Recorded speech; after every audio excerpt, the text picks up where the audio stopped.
Pour faire de la programmation Python, il faut des outils Python que vous allez pouvoir trouver sur le site web principal du langage qui est python.org.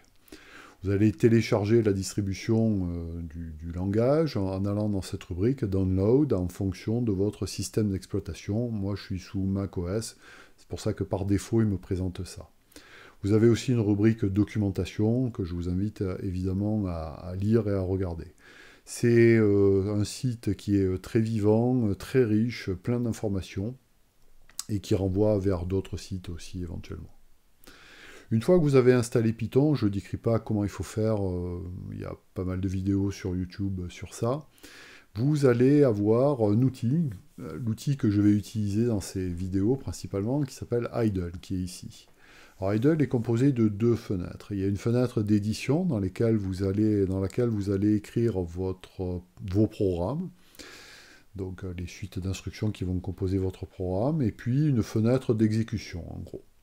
Là, ici, on vous indique que j'utilise la version 3.9.0 de Python, qui date de cette date-là. Donc, vous écrivez votre programme ici. Alors, j'ai écrit un petit programme juste comme ça pour faire mumuse. Vous allez ensuite sur Run, et vous tapez Run module, ou alors il y a un raccourci clavier qui consiste à appuyer simplement sur la touche F5. Donc, une fois que vous avez fait ça, voilà, vous avez votre programme qui s'exécute ici. Et les choses qui doivent s'afficher s'affichent ici.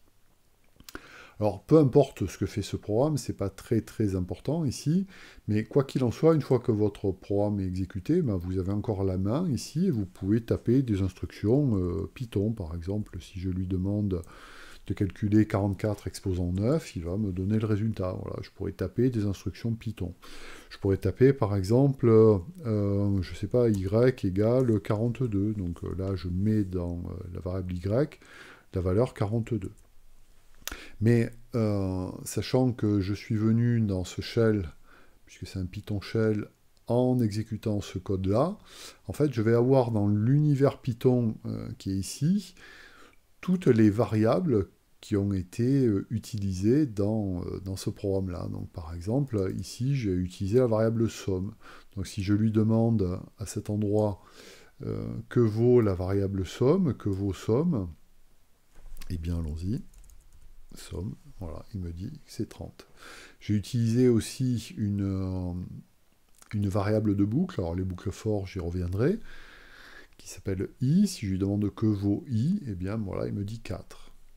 Vous voyez, donc là, c'est vraiment, vous pouvez utiliser Python de manière interactive, et ce sera particulièrement intéressant lorsqu'on définira plus tard des fonctions.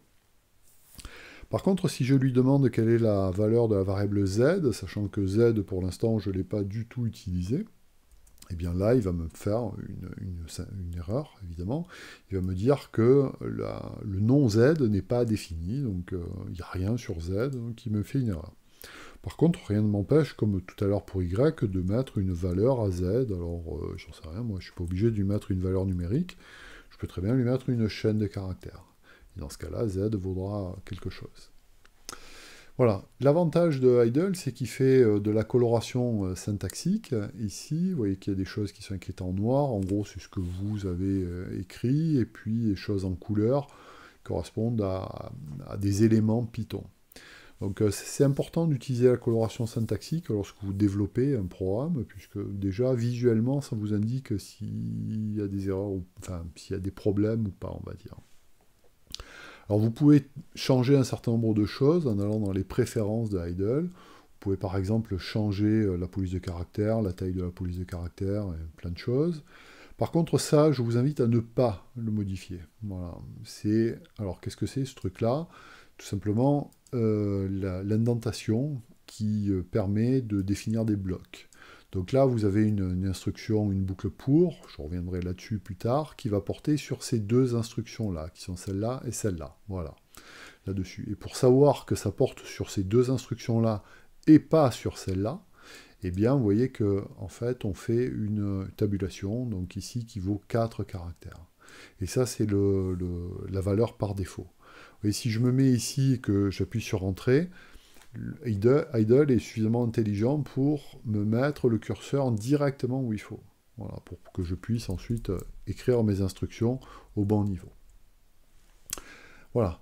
Notez que la syntaxe de Python est assez légère, il n'y a pas de point-virgule à la fin. Par contre, ici, il y a un deux points pour dire que la boucle la boucle for, va porter sur les instructions qui sont indentées.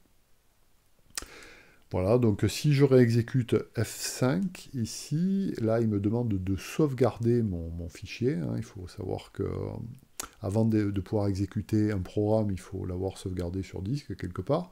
Donc je vous conseille d'avoir un répertoire dans lequel vous allez écrire vos programmes. Donc vous tapez sur OK, et voilà ce qui se passe ici. Vous voyez, il y a un restart qui se fait, c'est-à-dire que tout ce qui a été fait précédemment, ici, l'univers Maple précédent, si vous voulez, est complètement oublié. Donc là, il refait l'exécution du programme ligne par ligne, et il vous redonne la main. Donc par exemple, si je lui demande quelle est la valeur de Z, eh bien, il ne va pas la connaître, puisque Z a été défini dans l'univers Python précédent, et depuis, il y a eu une réinitialisation de l'univers, donc il ne connaît plus. Par contre, évidemment, il connaît encore Somme, puisque je viens de réexécuter mon programme, donc là, il n'y a pas de problème.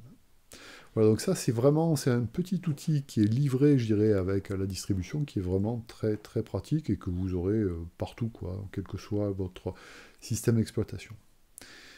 Un dernier point, si par exemple, je mets une erreur, si je fais une division par 0, ici, que je réexécute, donc F5, il me demande de sauver, OK.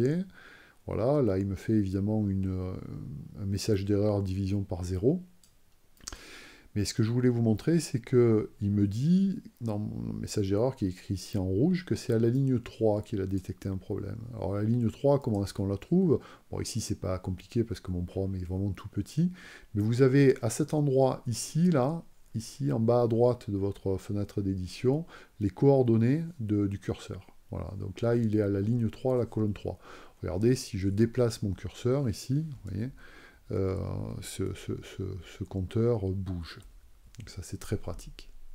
Voilà, donc c'est principalement là-dessus que je vais travailler. Il y a un autre outil aussi que j'aime bien, qui est IPython. Donc là, vous devez avoir une fenêtre terminale, vous tapez IPython, et vous rentrez dans un petit peu comme le shell de tout à l'heure, ça vous indique que j'utilise cette version-là de Python, et là, vous pouvez taper des instructions Python, par exemple 33 exposant 33, il fait le calcul, voilà. Et puis vous pouvez mettre un certain nombre d'affectations, des instructions, on va dire. Voilà. Et par exemple, vous pouvez appliquer des méthodes sur des objets. Alors ça, j'y reviendrai évidemment. Moi, ce que je trouve pratique sur IPython, c'est la coloration syntaxique, et c'est le fait que lorsqu'on appuie sur la touche tabulation, qui est en général en haut à gauche de votre clavier, il va vous donner toutes les méthodes qui sont associées à l'objet. Voilà. Alors, je reviendrai sur tout ça, c'est quand même des notions qui sont importantes, mais franchement, les méthodes sur les chaînes de caractères, moi je ne les connais pas toutes. Bah, là, au moins, vous pouvez naviguer à l'intérieur de ces méthodes-là. Alors, je ne sais pas à quoi elles servent, mais je ne sais pas toutes à quoi elles servent, mais peu importe. Voilà, donc le petit tour, c'est ça. Je vais utiliser principalement idle et le shell. Et à partir de ça, on est bien équipé pour aller faire des petits programmes intéressants.